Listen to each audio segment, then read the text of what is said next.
नमस्कार दोस्तों, सच्ची कहानियाँ ब्लॉग में स्वागत और अभिनंदन है। आपको कहानी पसंद आए तो चैनल को सब्सक्राइब जरूर करें। आज की कहानी है 16 बरस की बालिग उम्र से अपने भाई को स्तनपान करा बड़ा की हूँ बीबी जी। आज मैं धूप में बैठी चाय का आनंद ले रही थी, तभी मेरी काम वाली बाई संजना मेरे पास आई और खुशी से चहकती हुई बोली, मेम साहब, मेरे भाई की शादी में जरूर आना। ये शादी का कार्ड अच्छा छपवाई हो ना? मुझे कार्ड थमाती हुई पूछ रही थी संजना। हाँ, बहुत सुंदर छपवाया है तूने। आखिर तूने बेटे की तरह पाला भी तो है उसे। जरूर आऊंगी तेरे भाई की शादी में। संजना की माँ एक एक्सीडेंट में मारी गई और बाप उधर जेल में मारा गया। 15 साल की संजना के ऊपर दुखों का पहाड़ टूट पड़ा। उस समय उसकी गोद में 1.5 साल का दूध मुहा भाई और 6 साल की छोटी बहन थी। आज इस बात को कई बरस हो गए। 1.5 साल का वो भाई आज खूबसूरत नौजवान में बदल गया है, जिसकी शादी संजना करवा रही है। संजना से मिलकर मुझे पुराने दिन याद आ गए। उसके पिता उड़ीसा से यहाँ नौकरी की तलाश में आए थे। नौकरी तो नहीं मिली, अलबत्ता फल की लॉरी यानी ठेला लगाने लगे, जिससे अपने परिवार का भरण पोषण अच्छी तरह करने लगा। वह एक कमरा किराए पर लेकर परिवार भी रखने लगा। दिन अच्छे से गुजरने लगे, मगर खुशियों को नजर लगने में वक्त ही कितना लगता है। उसी गली में गौरी यादव नाम का बदमाश हुआ करता था, जिसकी नजर जवान होती 14 साल की संजना पर पड़ गई। संजना बहुत गोरी तो न थी, मगर उसके बड़े बड़े गदराए उतावले जोबन पर उसकी निगाह पड़ गई। अब क्या था, गौरी यादव संजना को उठा ले गया और उसके जिस्म को मन भर के रौंद डाला। ये कमसिन कली संजना फूल बनने से पहले ही मसल दी गई। गौरी यादव के इस बर्ताव से संजना के बाप का खून खौल गया। फल काटने वाला चाकू उसके हाथ में था। उसे लेकर सीधे वो सो रहे रेपिस्ट गौरी यादव के घर जा उसके पेट में कई बार करके उसे मार डाला। अब क्या था, खून के केस में उसे जेल तो जाना ही था, सो चला गया। अब उसकी माँ हॉस्पिटल में दाई का काम करके अपने बच्चों का पेट पालने लगी। गौरी यादव के कुकर्म ने संजना को पेट से कर दिया। उसकी माँ को इस बात की जानकारी हुई तो लोक लाज के डर से मोहल्ला बदलकर हमारे मोहल्ले में काम करने चली आई।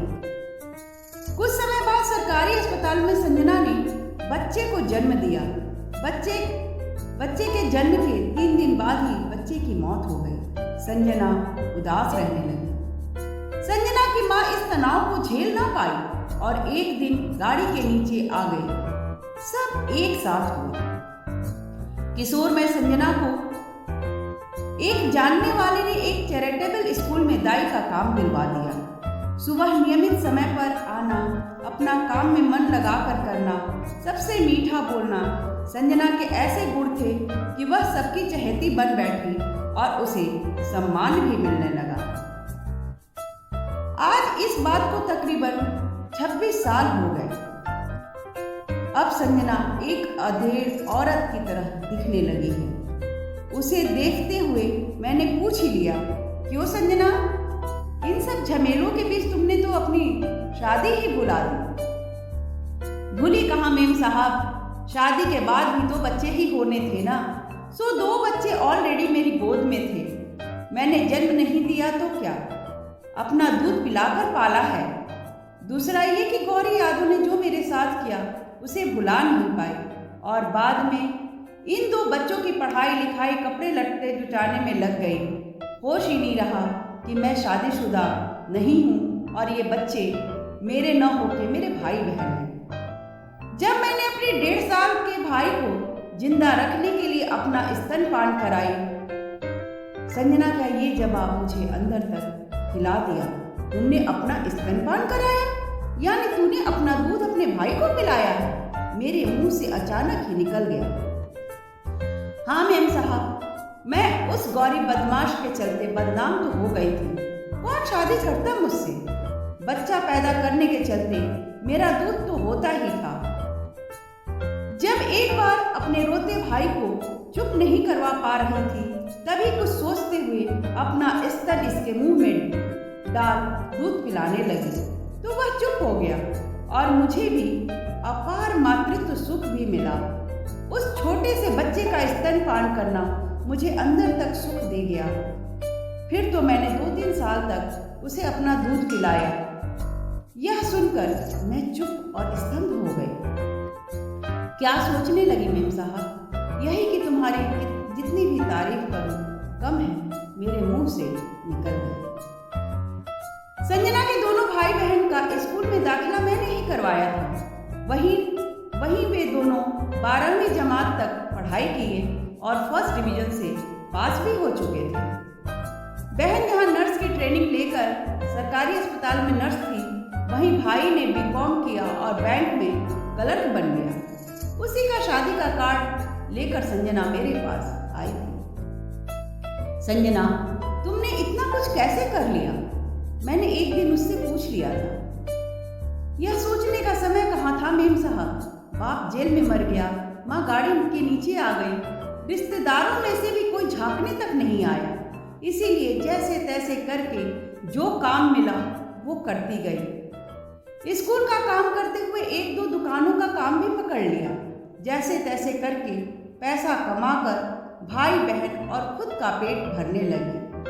फीस के अलावा भी सारे खर्च थे जो पूरा करते करते जिंदगी निकल गई। आज सब अपने पैरों पे खड़े हैं तो उनकी शादी तो करनी ही है ना। संजना ने सरकार के स्कीम में जो गरीबों के लिए EWS मकान खरीदने को कहा तो मैं चौंक गई थी। खैर, मैंने उसे बैंक से लोन दिलवाया था, गारंटर भी मैं ही थी। मजे की बात कि उसने पूरी किस्त समय पर भरकर मकान अपना कर लिया था। इसी तरह दूसरी सारी समस्याओं का सामना उसने बड़ी ही हिम्मत से की थी। एक दिन एक अखबार में किसी ने खुदकुशी करने की खबर को सुनकर संजना परेशान हो गई और पूछ बैठी, मेम साहब, लोग खुदकुशी क्यों करते हैं? जो जिंदगी से नाराज होते हैं या जिन्हें मनचाहा नहीं मिलता, वे खुदकुशी कर लेते हैं, मेरा जवाब था। मेम साहब, मेरी पूरी जिंदगी में संघर्ष ही रहा। माँ बाप को खोया, बच्चा खोया, मगर लड़ती रही। अगर नहीं लड़ती तो आज ये दोनों अनाथ होते, भटक भटक कर जान दे चुके होते। इसीलिए इनके खातिर जीना पड़ा। अब तो आदत हो चुकी है, लेकिन मेरे मन में एक बार भी खुदकुशी करने का विचार नहीं आया। संजना की इस बात ने मुझे बहुत कुछ सोचने पे मजबूर कर दिया। हम लोग कितनी जल्दी हिम्मत हार जाते हैं। जब कोई परेशानी आती है तो हम अपने को बेबस और लाचार पाते हैं, जबकि संजना के जीवन में सब कुछ खोकर हिम्मत से उसने सब कुछ पा लिया। हे गाइस, जब भी हमारे ऊपर कोई समस्या आए तो इस कहानी की नायिका संजना के हिम्मत को हमें याद रखना चाहिए। शायद हमें अपनी समस्याओं का समाधान मिल जाए। Thank you guys.